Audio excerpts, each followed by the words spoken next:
She apparently needs an education on the First Amendment as well. Hey sir, how you doing? How are you doing? Great, I'm tripping back over the doors. Good for you. I'm sure your mom is real proud. You got this girl stopped in the middle of the road and you're over here blabbing your gums to me. Can I get you to step back? Can I get you to do your job, man? Hey folks, welcome back to our channel. In today's video, we're exploring an incident that turned an ordinary day into a conversation about laws, public safety, and personal rights. This story isn't just about the clash between what you can do personally and what the public expects. It's a clear example of how having a camera can turn an everyday place into a stage for arguments and disagreements. At the heart of this incident is a big question. When is it okay to film in public, and when does it conflict with the privacy and safety of individuals? Join us as we dive into the details of this situation, giving you a better understanding of individuals' rights to film in public, the responsibilities of public places to protect privacy, and the role of law enforcement in handling these tricky situations. Kind of an interesting place to stop.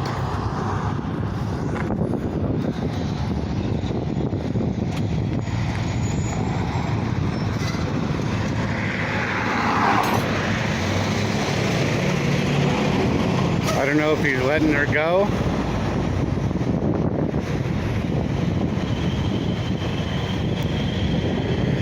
She's on the phone.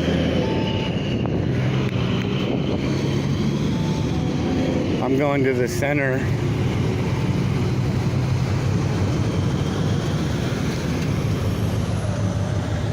I'll have a little better view.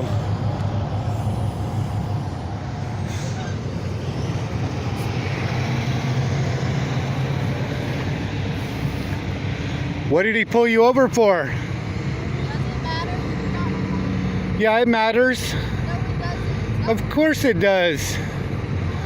He's got you stopped right in the fucking light. Get an attitude with the people? Huh? Oh, I'm recording you, definitely. I'm using Zoom now. Goddamn Karen. No, I absolutely can. Have you heard of the First Amendment? Have you ever read the Constitution of the United States? Why don't you give it a try?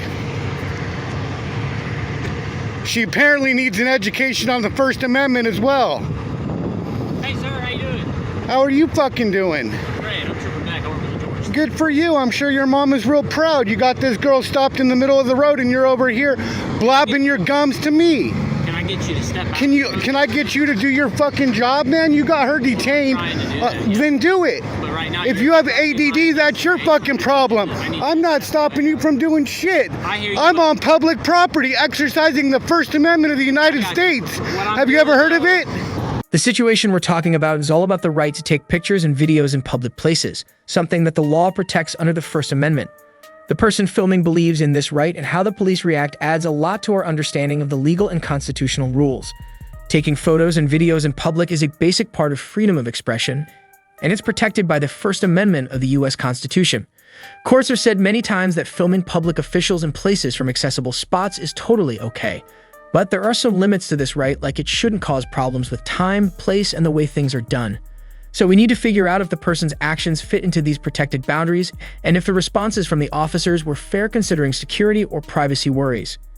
The officers talking about trespassing and operational obstruction bring up the conflict between public access and the need for smooth public services.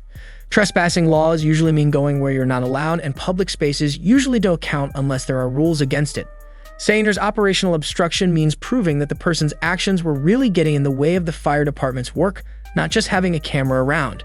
Different court cases, like Glick v. Cuniff, have made it clear that people have a right to film public officials in public places. But these rights have to be balanced with important government interests, like keeping things safe and private, especially in sensitive situations. The tricky part is figuring out if the government's reaction was needed to protect something important without going too far and breaking constitutional rights. This incident shows how important it is to understand the difference between public and private spaces, where the rights to watch, record, and share information are different. While public places are usually open for observation and documentation, the details of what's public and what's private can make things complicated, especially when there are restrictions for safety or operational reasons. The way the person insisted on their rights and how the officers were worried reflects a bigger challenge in society, finding a balance between staying alert and protecting freedom.